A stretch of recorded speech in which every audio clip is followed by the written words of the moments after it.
In the viola, you have to get a mindset that you have to fit between the cello and the violin. So if you're starting to play your own intonation with those two instruments, you're going to absolutely be out of tune. There's no way. So when people ask me how I play on one bow, I say, slow it down. It's easier on the viola.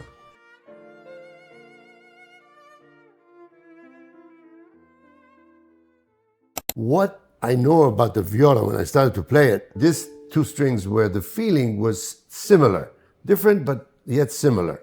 But the minute you got here, whoa, that was not a G string on the fiddle anymore.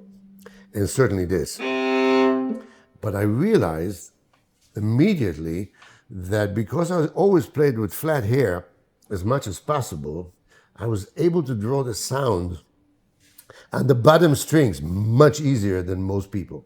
I just went. Now what happens is, the bow goes much slower. It can't do anything else. It doesn't work. So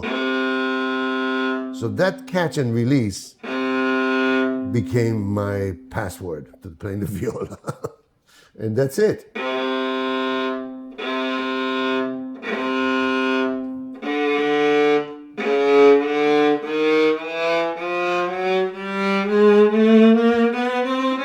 Ease up.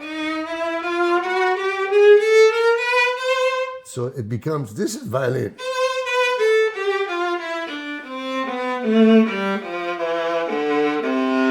You can see that. And that's the way to make it very equal on the viola, and it sounds better. So when people ask me how I play on one bow, I say, slow it down.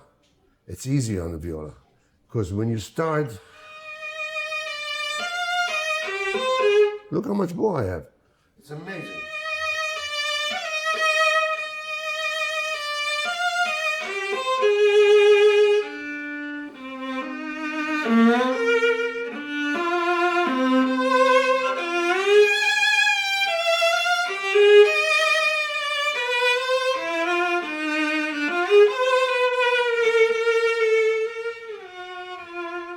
And the vibration themselves, there's a much bigger knocking up and down. It's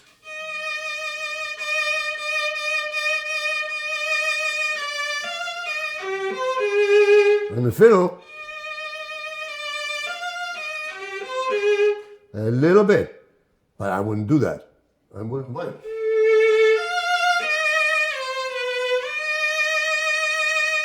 I don't go. On the fiddle,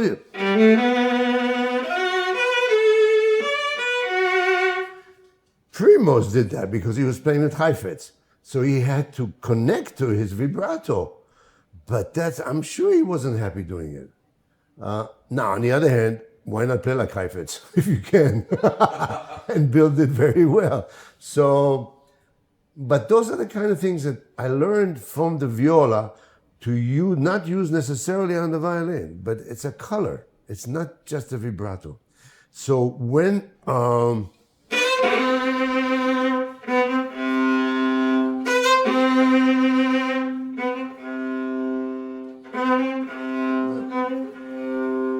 I don't play like that.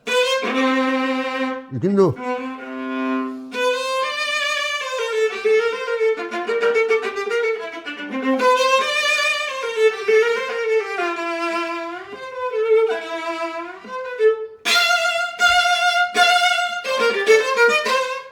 That's the violin technique. Catch release. No. Why? Because it's a viola? What? No. Yeah, in the viola, you have to get a mindset that you have to fit between the cello and the violin.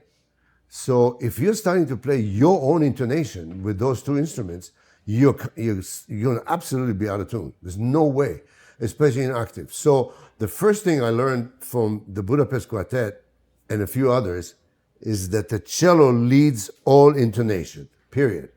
Because it's a lower string, the lower voice, and the string itself has a much wider vibrato. The string, I'm talking about just the string alone. You can see it. That can't be done. So you got to go with that string. If you start stopping that vibration, it's going to be out of tune. Depends where, you know. When I played with Isaac, for example, the divertimento,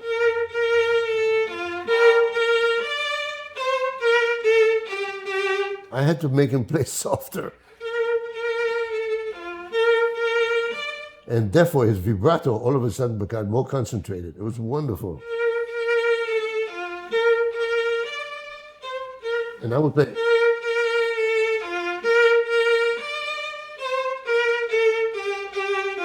As he would play. Which was not his characteristic.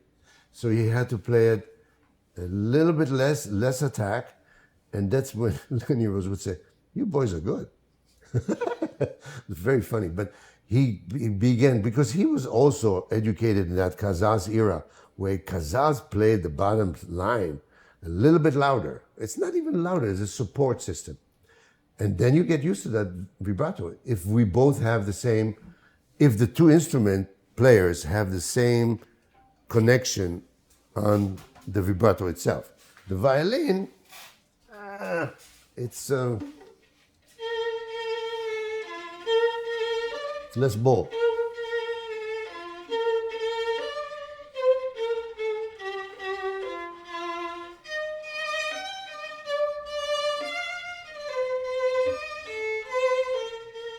It's not, which some of our colleagues do. I'm playing the violin, that's the solo part, you know. Not in German music, folks. This is 1640, this and the sides. This is Filia, 1680. And what's amazing is this note. It's like Jesse Norman.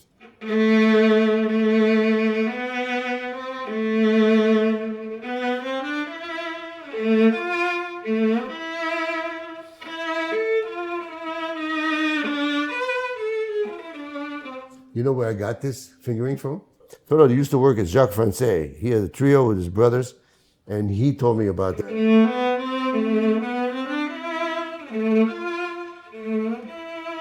Retake.